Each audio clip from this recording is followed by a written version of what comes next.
सर्वप्रथम आनंदमार्गेर प्रवक्ता आमार परमाराध्य गुरुदेव श्री श्री आनंदमूर्तिजी श्री चरणे शतकोटी साष्टांग प्रणाम जानाई। आज के आनंदमार्ग स्कूलेर सांस्कृतिक अनुष्ठाने उपस्थित समस्त शिक्षक छात्र छात्री और गार्जियन आपनादेरके आमार अंतरेर अंतःस्थल थेके नमस्कार और अभिनंदन।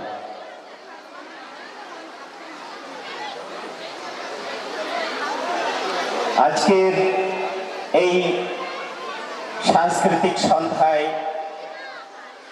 आमादेर स्कूलेर शिशुरा खूबই सुंदर प्रोग्राम करছে।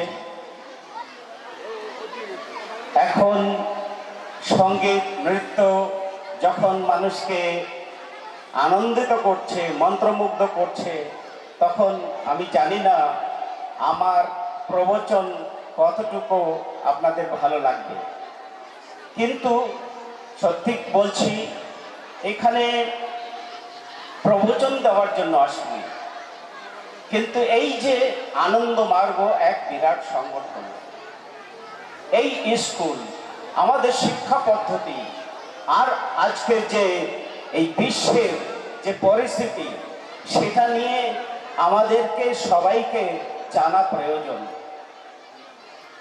আজকে এই বিশ্ব প্রাঙ্গণে মানবতা এমন একটি অবস্থায় পৌঁছেছে যেটাকে ভাষায় ব্যক্ত করা যায় না।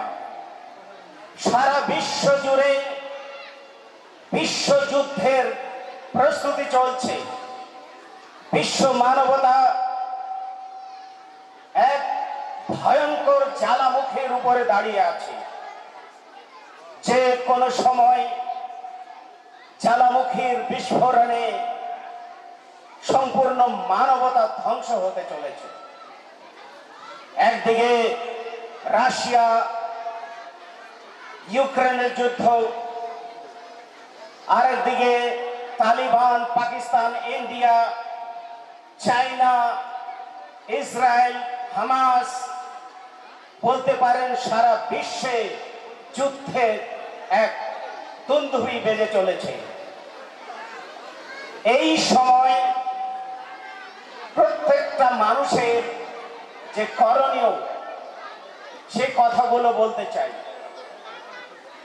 এটা ভাববেন না কখনো যে আপনি ঘরে বসে আছেন, এয়ার কন্ডিশন রুমে বসে আছেন তো খুব আনন্দে আছেন, না, এই আনন্দ এক নিমিষে শেষ হয়ে যেতে পারে।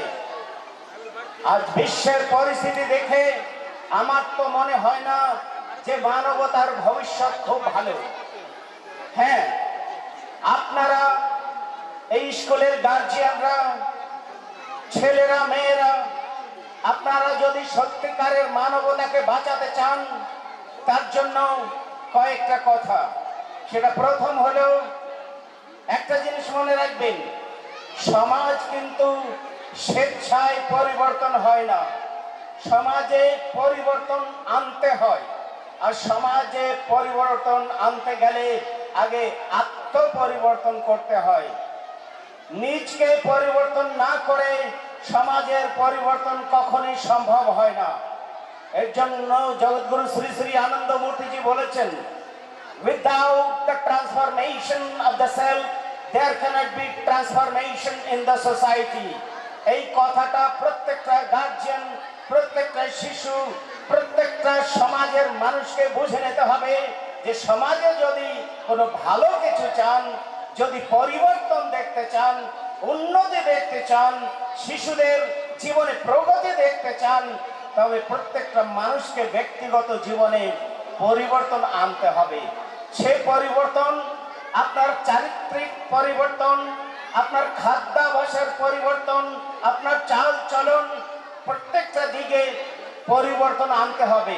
আর সে পরিবর্তন যদি না আনতে পারেন, এই সমাজের পরিবর্তন সম্ভব নয়। আপনারা বলুন, কোনো গার্জিয়ান যদি মদ খায়, মাতাল হয়ে আসে, তার সন্তানরা কি কখনো দেবতা তৈরি হবে? যারা রাক্ষসী প্রবৃত্তির মানুষ, তাদের ছেলেরা কি কখনো দেবতা তৈরি হবে? সত্যিকারের যদি মানুষ তৈরি হন, প্রত্যেকটা মা ও বাবাকে দায়িত্ব গ্রহণ করতে হবে। যে ভুল আপনি আপনার জীবনে করেছেন, সেই ভুল কোনো মতেই সেই সন্তান যাতে রিপিট না করে, সে দায়িত্ব কিন্তু প্রত্যেকটা গার্জিয়ানের। মায়েরা বা পিতার সমতুল্য লোকেরা যখন ছেলের সামনে কোনো ধরনের নেশা কাজ করেন বা সিগারেট বা বিড়ি খান, সেই ছেলে কিন্তু ছোটবেলায় কিছু বলতে পারে না, কিন্তু তার মনে সিগারেট ও বিড়ি খাওয়ার সেই অঙ্কুর ফুটে থাকে। তারা ভাবে, আমার বাবা সিগারেট খায়, বাবা বলছেন তোরা তো ছোট, আমি বড়, তাই আমি সিগারেট খাচ্ছি। তো ছোট ছেলে ভেবে নেয় যে না, আমরা যখন বড় হব বাবার মতো, তখন আমরাও সিগারেট খাবো। এটা মনে রাখবেন, কিন্তু আপনারা বাচ্চার সামনে কেচ্ছা কেচ্ছি গালিগালাজ করবেন, সেই জিনিসটা কিন্তু আপনার বাচ্চাই শিখছে।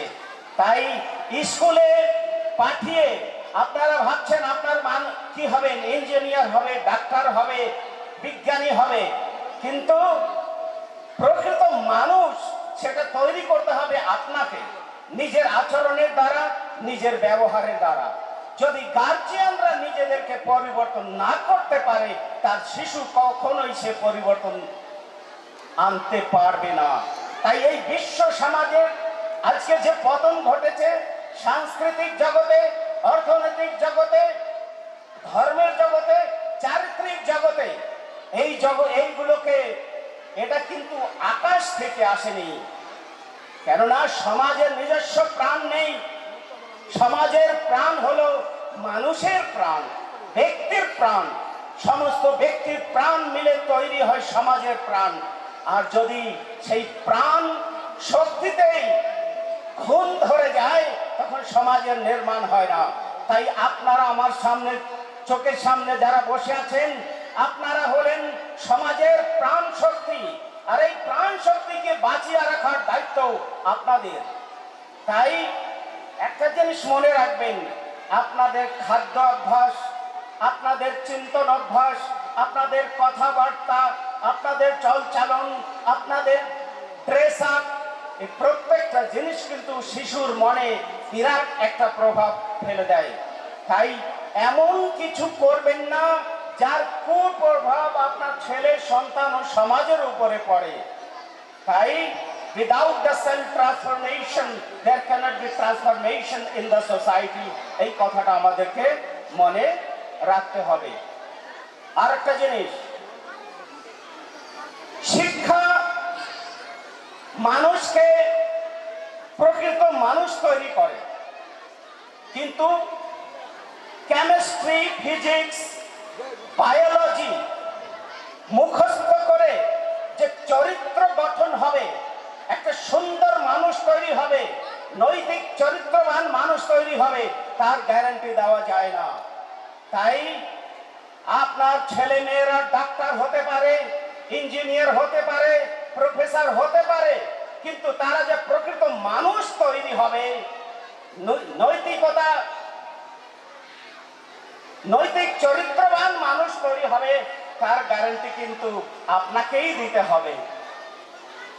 অনেক দেখা গেছে আজকে ডাক্তার হচ্ছে, ইঞ্জিনিয়ার হচ্ছে, ইঞ্জিনিয়াররা কি করছে, থার্ড গ্রেড ম্যাটেরিয়াল দিয়ে এমন রাস্তা তৈরি করছে, একদিকে রাস্তা তৈরি হচ্ছে আর একদিকে ভেঙে যাচ্ছে। এমনও ডাক্তার আছেন যারা অন্যের অঙ্গ প্রত্যঙ্গ কেটে বিক্রি করে দেয়, তেমনও ডাক্তার রয়েছে। এমনও তো ডাক্তার রয়েছে যারা সার্জারি করার জন্য আগে বলছে 1 লক্ষ টাকা আমার টেবিলের উপর রাখো, তবেই সার্জারি হবে। তবে কি যার কাছে 1 লক্ষ টাকা নেই, তার কি সার্জারি হবে না? সে কি ঔষধির সে কি তার ব্যাধিকে মুক্ত করতে পারবে না? এমন সমাজের যে কর্তারা, যাদেরকে আমরা ডাক্তার বলি, এই ধরনের লোকে তো আমরা কল্পনা করি না। ডাক্তারকে তো সবসময় আমরা মনে করি এরা ভগবান, ডক্টরস আর নেক্সট টু গড, তারা জীবন বাঁচায়। কিন্তু জীবন বাঁচাতে গিয়ে দেখা যাচ্ছে তারা হাজার হাজার লক্ষ লোকের কিডনি বিক্রি করে দিচ্ছে, রক্ত বিক্রি করে দিচ্ছে। এটার কারণ হলো নৈতিকতার অভাব, মানবতার অভাব, রেশনালিটির অভাব। তাই আনন্দ মার্গে যে শিক্ষা, এই শিক্ষার মাধ্যমে মানুষের মধ্যে চরিত্র, মানুষের মধ্যে নৈতিকতা, মানুষের মধ্যে সৎসাহস, মানুষের সাধনা, ত্যাগ ও সেবার মনোভাব জাগ্রত হয়। তাই এই বৃহৎ কাজে, এই মহতি কাজে শুধু আনন্দ মার্গের প্রিন্সিপাল বা আনন্দ মার্গের টিচার নয়, এটা প্রত্যেকটা গার্জিয়ান বা সমাজের প্রত্যেকটা গার্জিয়ানের দায়িত্ব। সে যে নিজের দায়িত্ব গ্রহণ করে প্রত্যেকটা শিশুকে এমন মহিরুহ তৈরি করে দেবে যাতে সম্পূর্ণ সমাজের প্রত্যেকটা জীব, পশু পাখি এসে সেখানে আশ্রয় নিতে পারে। তাই শিক্ষার উদ্দেশ্যই হলো আত্মমুখার্থম জগৎ হিতায় চ। শিক্ষার উদ্দেশ্যই হলো সেলফ রিয়েলাইজেশন, আত্মার মুক্তি, আত্মার অনুভূতি, আত্মার অনুভূতি। আর জগতের সেবা করেই মানুষ পরম চেতনার দিকে এগিয়ে যাবে। এর জন্য বলা হয়েছে morality is the base, sadhana is the mean, and life divine is the goal. এই তিনটে কথা মনে রাখবেন। নৈতিকতা জীবনের আধার, সাধনা হলো পরম লক্ষ্যে পৌঁছানোর একমাত্র মাধ্যম, আর পরম চেতনা তিনি হলেন জীবনের লক্ষ্য। লাইফ ডিভাইন ইজ দ্য গোল। তাই আমার প্রিয় ভাই ও বোনেরা, আমি বেশিক্ষণ আপনাদেরকে বলবো না, কিন্তু একটা কথাই বলবো। আজকে আনন্দ মার্গের এই সাংস্কৃতিক সন্ধ্যায় প্রত্যেকটা গার্জিয়ান ব্রত নিন, সংকল্প নিন যে না, অতীতে যা ভুল হয়েছে তা হয়েছে, আর ব্যক্তিগত জীবনে এমন কোনো ভুল করব না যে ভুলের প্রভাব আমাদের সন্তানের উপরে পড়বে। তাই নিজেদেরকে মজবুত করুন, মন থেকে, আত্মার থেকে নিজেকে, মনকে পবিত্র করুন। তবেই দেখবেন এই সমাজ স্বাভাবিকভাবে পরিবর্তন হবে, একটা নতুন সমাজ তৈরি হবে। আর সেই নতুন সমাজের বার্তাবাহক হবেন আপনারা, আমরা সবাই। তাই আসুন সবাই মিলেমিশে আনন্দ মার্গের এই শিক্ষা পদ্ধতিকে সম্পূর্ণ বিশ্বে ছড়িয়ে দিই। আর মানুষের যে মারামারি, হানাহানি, কাটাকাটি, যুদ্ধ, এই শেষ করে একটা শান্ত, স্থির, শোষণ মুক্ত মানুষের সমাজ তৈরি করি, যেটা আমাদের একমাত্র লক্ষ্য, আর সবার এই লক্ষ্য হওয়া উচিত। আর কিছু নয়। এ কথা বলেই আমার বার্তাকে এখানে বিরাম দিচ্ছি। ধন্যবাদ, নমস্কার।